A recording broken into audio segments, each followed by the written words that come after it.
Hey peeps, welcome to another episode of TyTuesdays. This week I'll be talking to you about my medical condition, scoliosis. Scoliosis is where the spine twists and curves to the side. Here's a short clip explaining more about scoliosis. The spine is made up of bones called vertebrae, which are stacked on top of each other. The vertebrae protect a bundle of nerve fibers called the spinal cord. It runs through an opening in the center of each vertebra. The main sections of the spine are the cervical, thoracic, and lumbar regions. Looking at it from the side, the spine normally has three curves: a C in the cervical spine, a reverse C in the thoracic spine, and another C in the lumbar spine. Viewed from behind, the spine should appear to be completely straight, up and down. Scoliosis is a condition where the spine has an abnormal side-to-side curve. Most cases of scoliosis have no known cause. In some cases, scoliosis may be present at birth. In other cases, it may occur over time. The most common cause in adults is asymmetric degeneration of the discs, causing the spine to be tilted to one side or the other. Other causes may include cerebral palsy, paralysis, muscular dystrophy, osteoporosis, or spinal fractures. During childhood, the spinal curve usually becomes worse during periods of rapid growth. If the curve becomes severe, it can cause problems with posture, walking, and back pain. It can also cause the internal organs to become cramped for space, causing heart, breathing, and digestion problems. Scoliosis is often treated with a brace to stop the curve from getting worse. Doctors will measure the spinal curve over time to see if the brace is working. For an adolescent, a surgical procedure may be necessary if the brace isn't working, or if a brace is not an option. For an adult with scoliosis, a surgical procedure may be necessary if they are experiencing numbness or weakness in their legs, or if they're having progressively worse back pain that does not improve with non-surgical treatments. The most common surgical procedure to repair scoliosis is called posterior spinal fusion with instrumentation and bone grafting. To begin, the surgeon will make an opening over the area of the curve in the spine. The surfaces of the vertebrae will be roughened to help stimulate the bones to heal together. The surgeon will place screws, hooks, or wires into the vertebrae.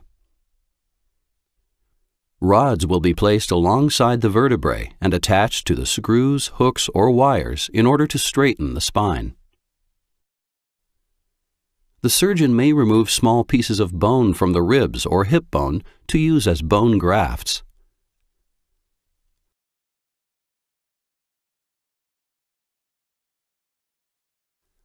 Other times, the surgeon may choose to use donor bone from a bone bank for grafting. The surgeon will place the bone grafts along the spine to allow the vertebrae to grow together and keep the spine stable.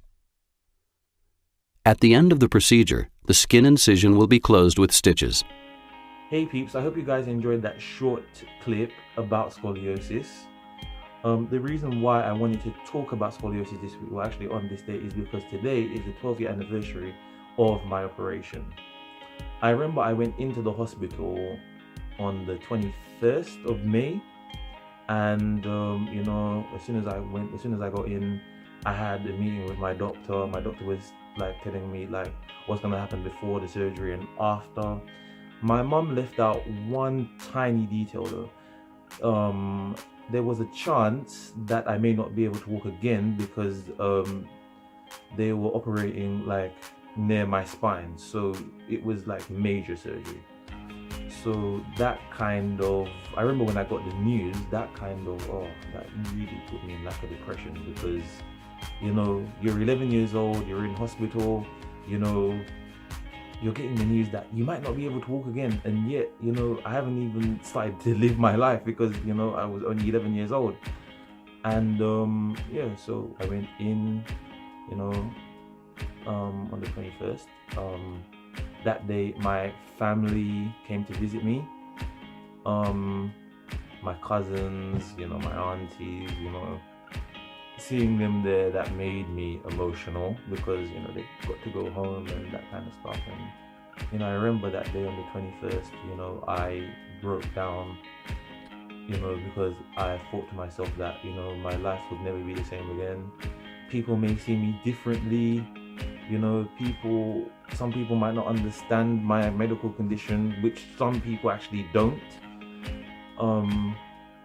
So yeah, on the 22nd of May, the day before I went in, you know, it really had a toll on me. You know, I remember, like, you know, I couldn't eat, you know, I couldn't sleep.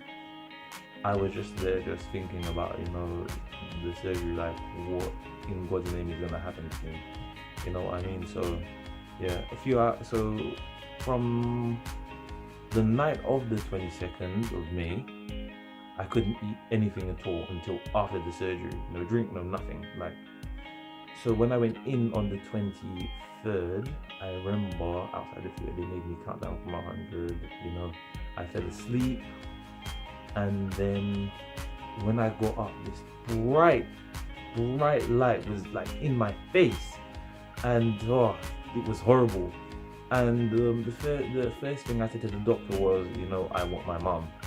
And you know, that night I was in intensive care, and I remember my mom came in, and like the first thing like what I said to my mom was, you know, is that I can feel my legs, you know. So that was a relief for me. And I remember when I said that to her, she started crying, you know, my auntie started crying, you know, my cousins were there, you know, they were worried about me.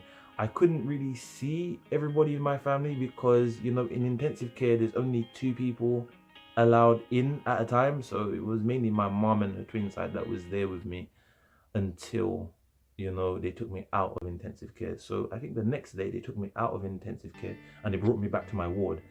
So when I went back to my ward, they said that they had to take me so that they can make my body brace.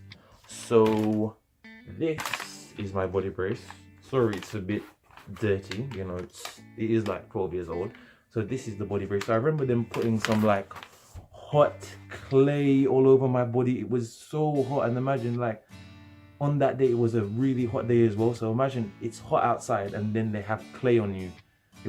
It had a lot of heat. So yeah, the body brace, yeah, this, I had to do everything in it. I had to sleep, eat with it, you know, go out with it, which was so embarrassing, you know, because I like hated it, you know what I mean? And it was absolutely horrible. I remember the only time I used to get relief was when I had to go in the shower, because then I could take this off. So I was in this for about, I'll tell you what, 6 months?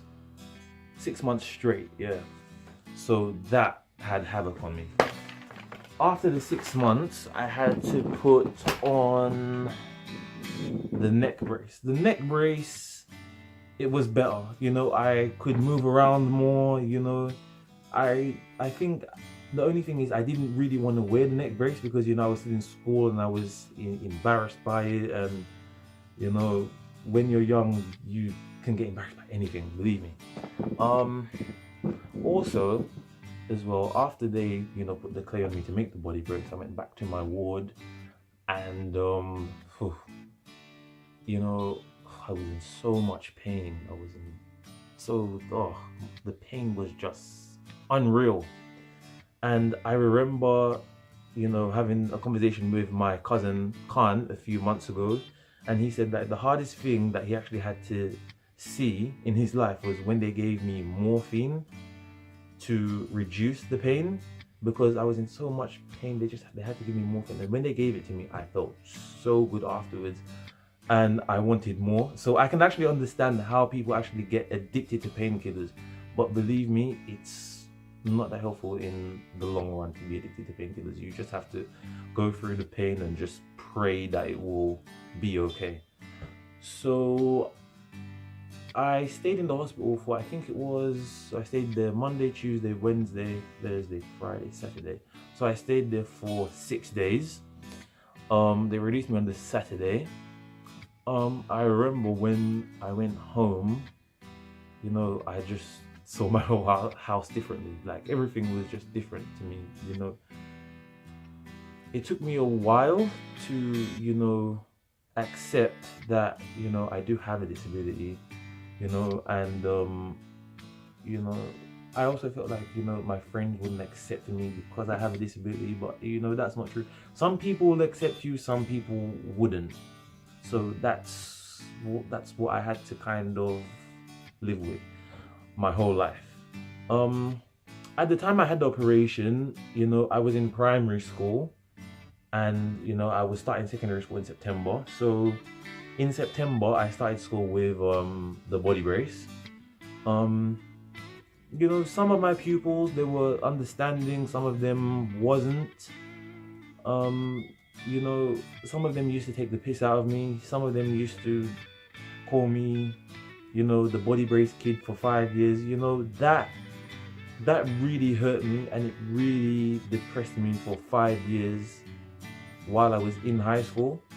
And you know, it took me a long time to get over it. You know, like, you know, kids just there taking the piss out of me. It's not exactly a nice thing to hear.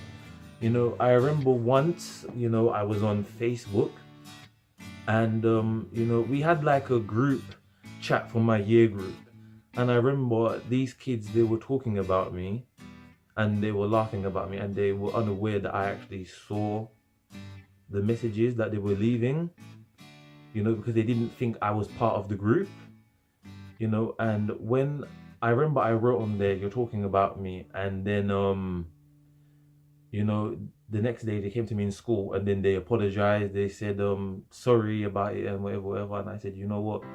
I said, just stay away from me, because I know you don't you don't really mean it, because you're only saying sorry because I found out.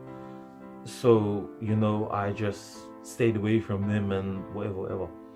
But you know, I was in a bitter place. I was in a very dark place. You know, it took me a while to, you know, be happy again, you know, to actually accept that I have scoliosis, and I will always have scoliosis. So when I left school, you know, I think I would say I was happier, you know, because I was growing up, and then people were more accepting, like, my disability and that kind of stuff. So the people that actually caused me havoc in school, you know, now I forgive them, because what's the point of you just being bitter and just hating on them? You know, I mean, like, I'm 23 now. I had the operation when I was 11. I'm not really gonna have people hard on my heart, you know, because that's not good for me, and then that's not good for, you know, anyone around me, because I'm just gonna be bitter. But I do forgive them, because, you know, they were kids, you know, and now they know better, you know. So at the end of the day, you know, what happens, and I just made this video to show everybody that I'm happy, you know, with my life. You know, my life is not perfect, but, like, I'm happy where I am now. You know, I've got a lot going for me. You know, I've got a loving family and friends. You know, I want to get my media career started up, and, you know, I'm just blessed. You know, I'm just truly blessed, and I could not be happier. I thank God every day that, you know, I'm blessed to see another day, you know, with my family and friends. So I just can't be thankful. So thank you for watching. I hope to see you guys next time on TyTuesdays. Please comment below, and yeah, I'll see you next time.